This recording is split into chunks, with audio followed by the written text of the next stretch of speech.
Hello, beloved family and friends. God bless you. God bless you and God bless you in the name of Jesus Christ.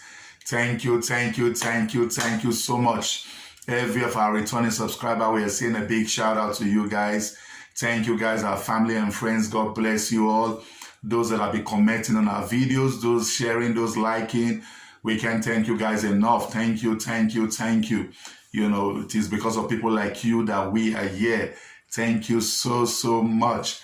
And as you know, on this very platform, the Papa Bendes YouTube channel is a channel where we talk about our faith in Christ Jesus. We bring in people to tell us about their salvation experience. We talk about marriage, we talk about family, we talk about sports and basically basketball. And also, we also encourage people, you know, to learn a trade or to learn a skill. And, you know, recently we added family entertainment to this very, you know, platform. God bless you all. We really do appreciate you guys for always hanging out there for us. We appreciate you. We can't say thank you enough. Thank you so much. And for today, we're having a very personal topic. Is a unique one, and is something that is a true life story. And I just pray that you give me your ears and also try to relax and enjoy this very piece. And if possible, share this video, share it around. It needs to go viral. Let people get to know about what we are advocating for also from this very platform. And the topic is, I titled this very, you know, edition, The Agony of an African Woman that lost her husband. The agony of an African woman, true life story. The agony of an African woman that lost her husband to death is a true life story. It is something that I have kept in my heart, and it has been a burden, and I just felt this is an opportunity for me also to share it with the world and also to share it with family and friends. It could be of help to somebody. It could be, you know, by the reason of this video, somebody might just change, you know, their mentality about, you know, this very aspect of that I'm going to be discussing about, the agony of an African woman that lost her husband to death, the agony. Ordinarily, my beloved family and friends, somebody that lost her husband is supposed to, you know, we are supposed to look for ways for us to pacify the person, for us to console the person, for us to encourage the person. So many years ago to somebody very close and very dear to me. And the burden have really been in my heart for all these years. And it happens that a lady lost her husband. A lady lost her husband to death.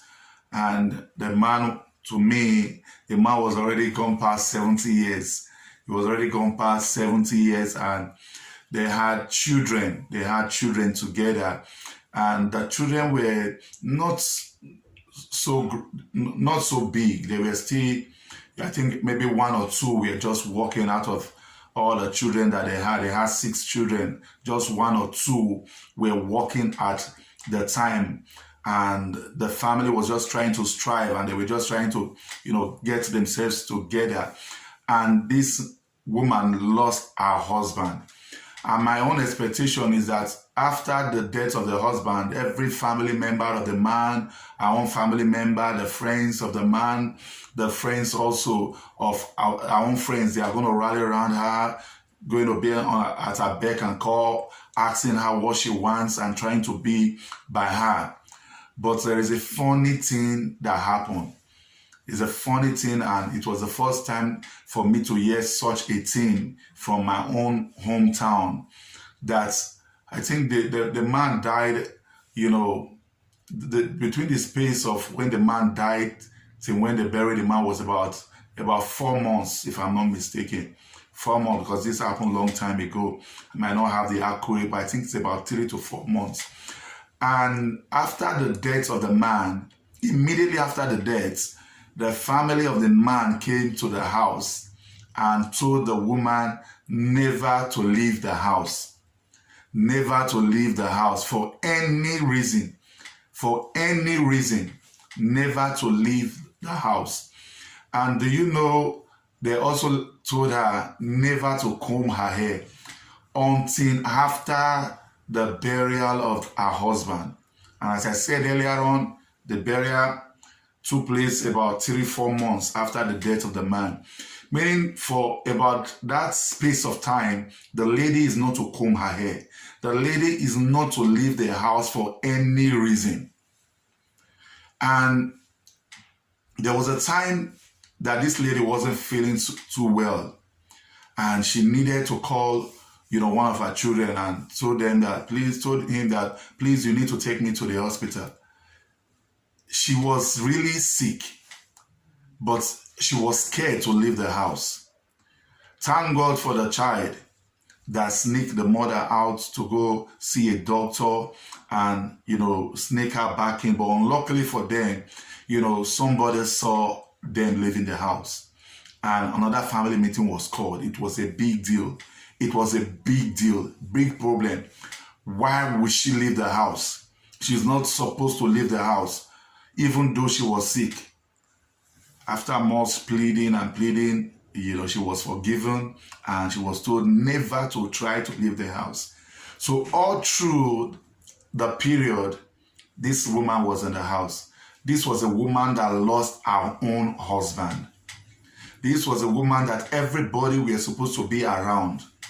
This was a woman that everybody was supposed to encourage. And ordinarily, with the mental torture that she was going through at that time, she needed so much help. She needed so much help. But instead of her getting help, the reverse was the case. The reverse was the case. She was kept like a prisoner in her own husband's house, while the corpse of the husband was still at the mortuary. So eventually the day of the burial came, and to me, I was happy for her because it's going to be like a big relief for her now that she is going to have access now to now start combing her hair, to now start coming out. Then that was the next thing that happened was a bomb. And I'm going to give the reason or my final analysis of probably one of the reasons why I'm sharing this true life story. On the very day that this man was brought to be buried, this was a man that had been in the mortuary for about 4 months. Knots was placed upon the forehead of her husband, of her late husband, the man that have been embalmed, the man that have been in the mortuary for about 4 months. And the lady was asked to come pick the kola nut with her own mouth without using her hand to touch it, to show that she was innocent concerning the death of the man. Wow. And the lady had to do it to prove her innocency.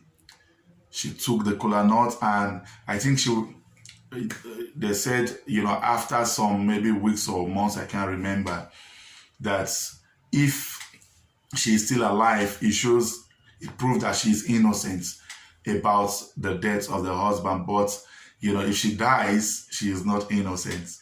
She has a hand in the death of the husband. Think about it. You have a sister, you have a wife, you have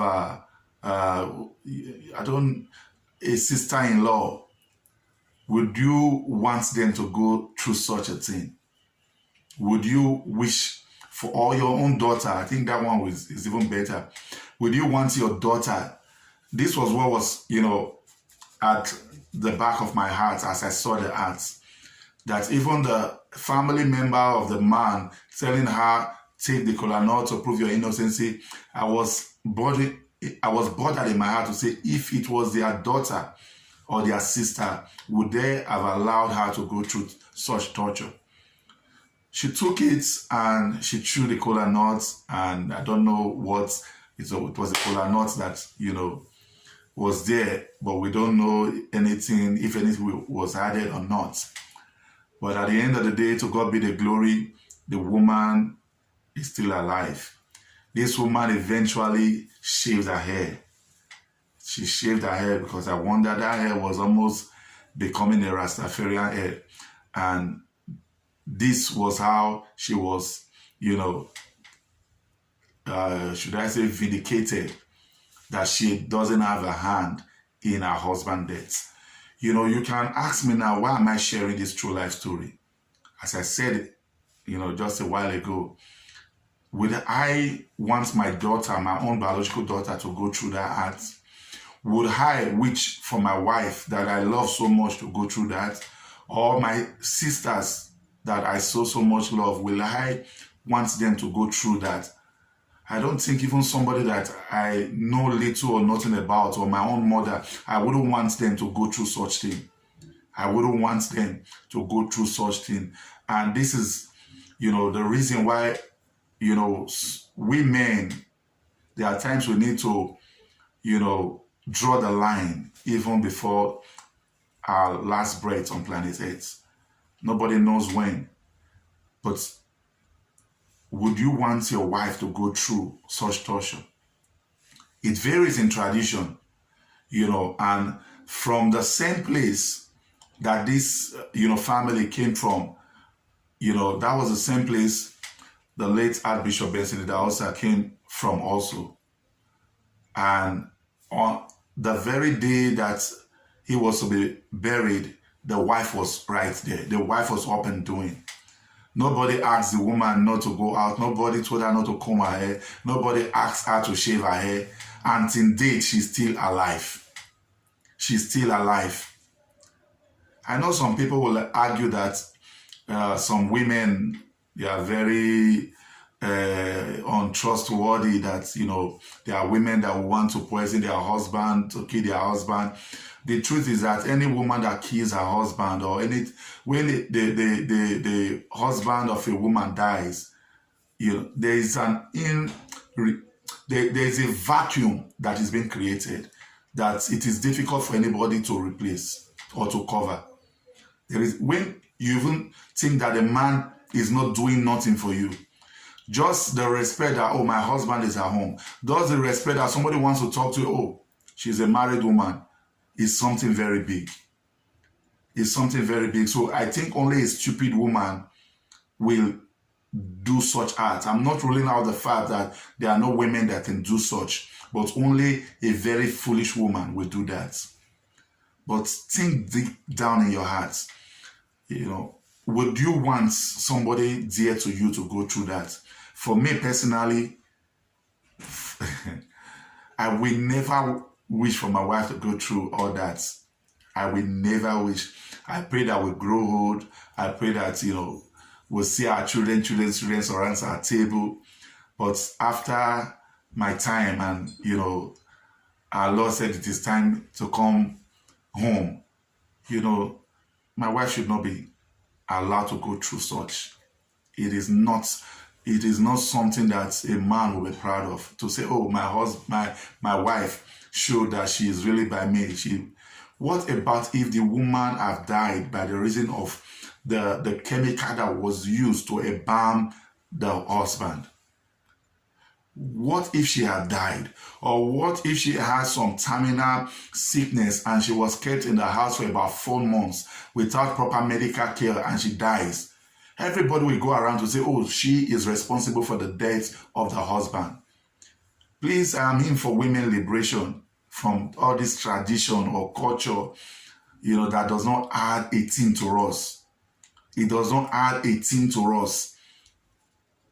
I am in for the eradication of it. I don't know if you are in for it. You can also be a voice. I am in for the eradication of such, tradition. It is not something that I am proud of as an African man. I don't know, maybe in the comment section, you can also share your own view if you are really okay with it.